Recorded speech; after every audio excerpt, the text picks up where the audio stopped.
right, folks, what is going on? This is episode 443 of the First and Frame Rate Show. I am VF Baller. Over here, we talk about Georgia Southern Atlanta Falcons football.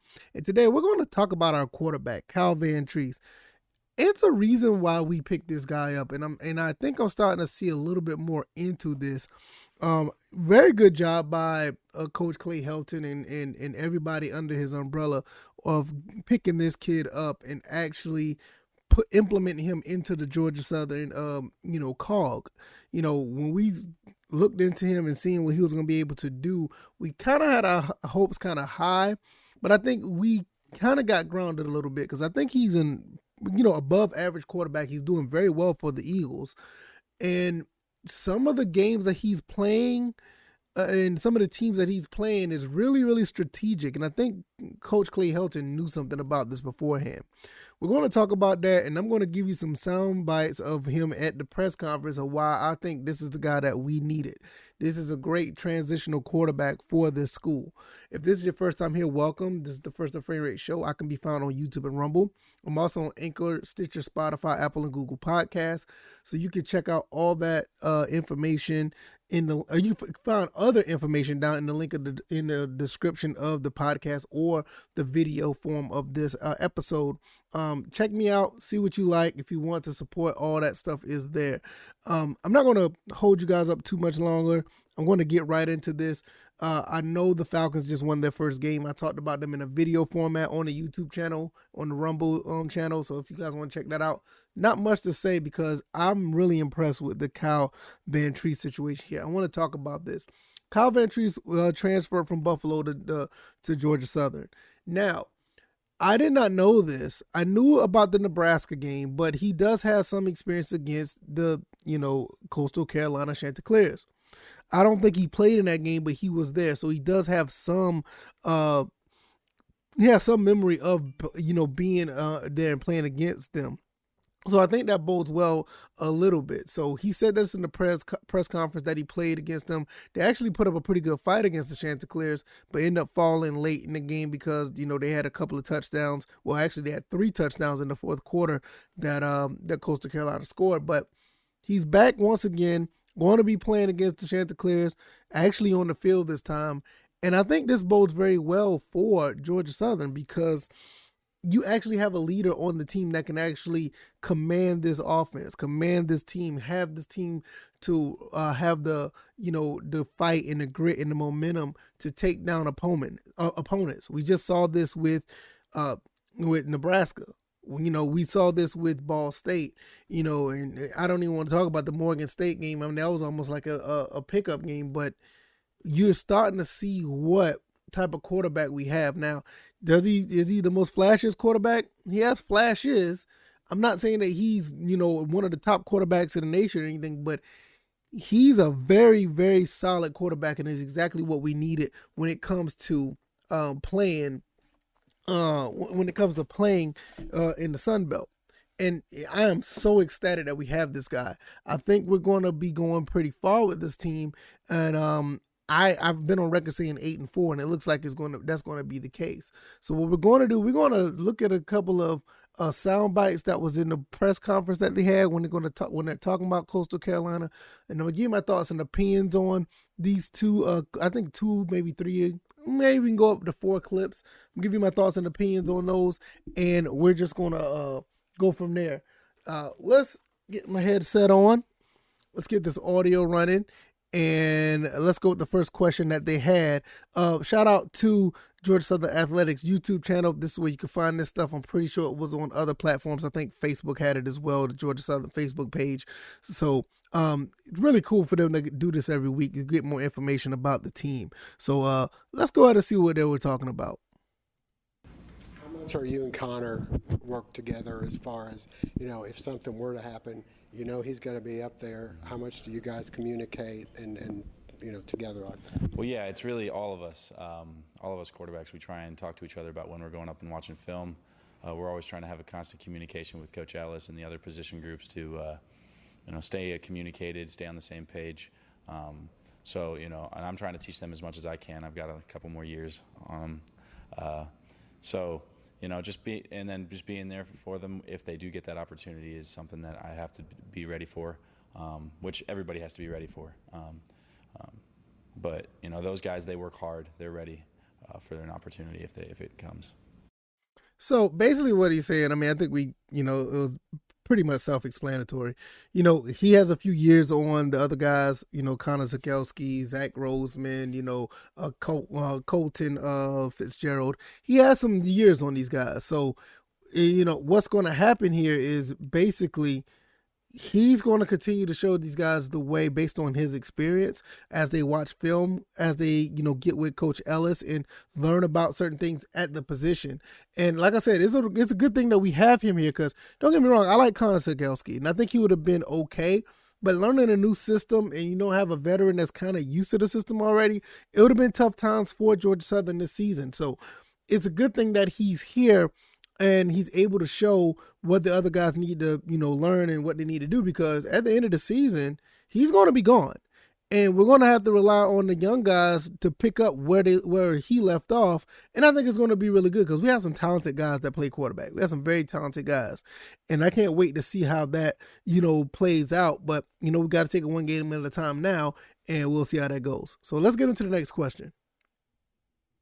Kyle, against UAB, you didn't have the game you wanted, bounced back pretty well this week, and I'm sure that's going to carry over to a lot of guys in a lot of position groups at some point this year. What advice would you have for them about their preparation process, both mental and physical, after a week where they didn't quite have the game that they wanted? Because I know it's a little bit different than coming off a win or coming off a good performance. Yeah, it's just focusing on the little things, because the little things are never actually very little.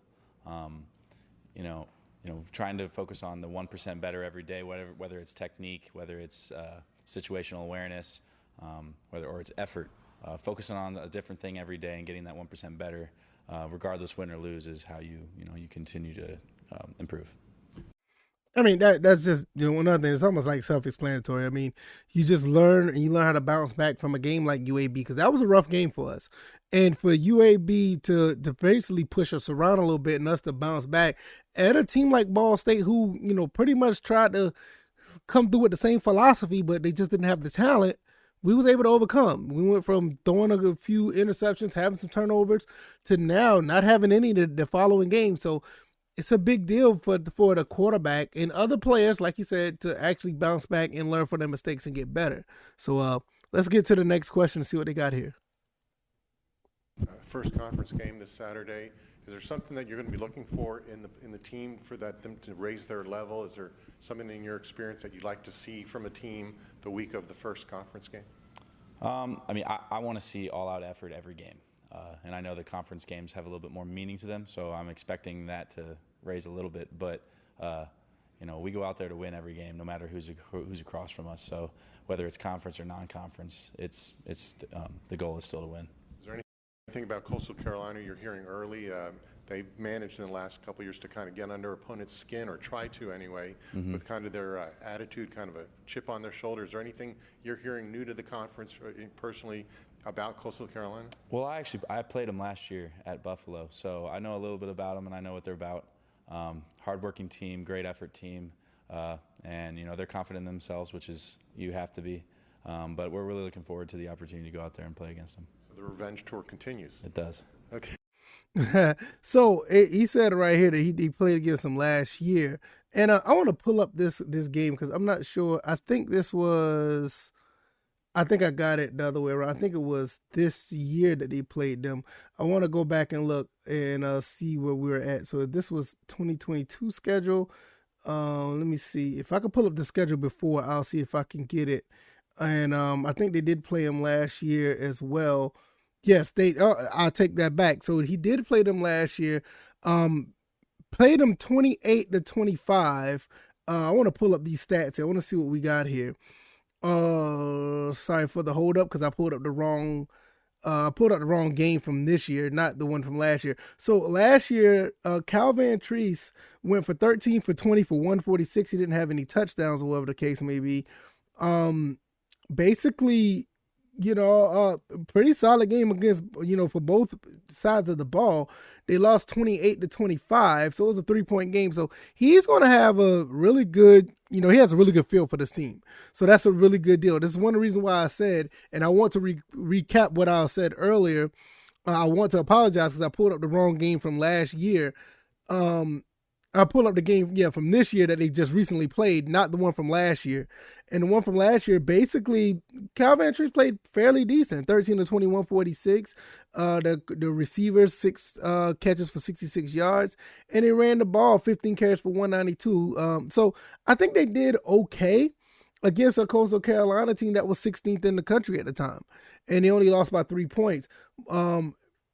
Buffalo did have the lead at one point. So this could be a pretty good situation where he's going to go back and try to, revenge another loss. Like the last one against Nebraska. Now this one is against Buffalo. So like I said earlier, and like I said, I want to apologize that I pulled up the wrong game the first time.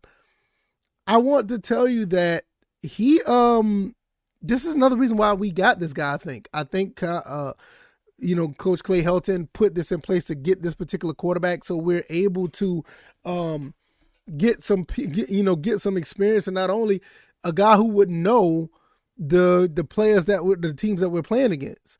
I think Coach Clay Helton had the vision to say, like, okay, we're playing against Nebraska, we're going to be playing against Coastal Carolina, so he does have some experience of playing some Sun Belt team, and he played against Nebraska. Let's get him down here and see if we can get him to give us a slight little edge to play against these teams. So for him to, go up against, a team like Coastal Carolina, it actually bodes very well for Georgia Southern. Like I said, this is the guy that we needed, and I'm starting to really believe that. So let's see if we can hit one more sound bite, and then we'll get up out of here. The conference is full of great quarterbacks, experienced quarterbacks especially. What do you think of your assessment of the quarterbacks, and with Grayson McCall being the reigning player of the year? What kind of quarterbacks are in this conference? I mean, it's a bunch of guys that have played a lot of football that have proven to be successful, and it's awesome to go out there and compete with those guys. But I'm not really worried about what they're doing, or I'm not focused on their stats or anything like that. I'm focused on the Georgia Southern Eagles, and that's right, and that's all I care about. I don't need to say anything else on that. I think I'm going to close it out there as far as the soundbite goes. I'm going to give you my last thoughts. And before I get out of here, I'll let you know about this. Cal Vantrease basically said, look, you don't care about the other team. We got to do what we have to do and play our game of football. And that's what I've been saying all year. Like, we don't have to, you worry about the other team, you're going to lose almost every time because you're worrying about what they're doing and not executing what you're doing. And I think Cal Vantrease, once again, him and the rest of the team are capable of making things happen. If they play their style of football, nobody can beat them. I firmly believe that. I mean, so if we go up there to Conway, South Carolina and make things happen as far as putting the pressure on the defense, on their defense to try to stop us, it's going to be a long day because I like Coastal Carolina. I like their game. I like the way they play football. It's nothing. I don't have any ill will towards them. It's just that I honestly believe we get in a shootout, I think we can go toe-to-toe with them. We was able to go toe-to-toe with in my opinion, probably just as talented or more talented team in Nebraska. And now everybody gives Nebraska hell or whatever. I get it. But you got to understand, Nebraska's been losing games by 1 score or less. It's not like they've been getting pushed over by a bunch of teams. So that is a very talented team, and you can make a case that Nebraska is slightly better than Coastal Carolina and vice versa. So with that being said, we could go to Conway, South Carolina with a different approach than we had in a few years past and actually beat this team. I wouldn't be surprised if it happened, but we're going to continue to talk about this throughout the week. I'm just going to leave it there. Like I said, Cal Vantrease is the guy that we need. I firmly believe that. I am wholeheartedly for that. I like what I see. He makes me want to pull my hair out sometimes with some of the decisions that he makes. But I will say I am really enjoying what I see with this quarterback. He makes some great throws. Sometimes he don't make great throws.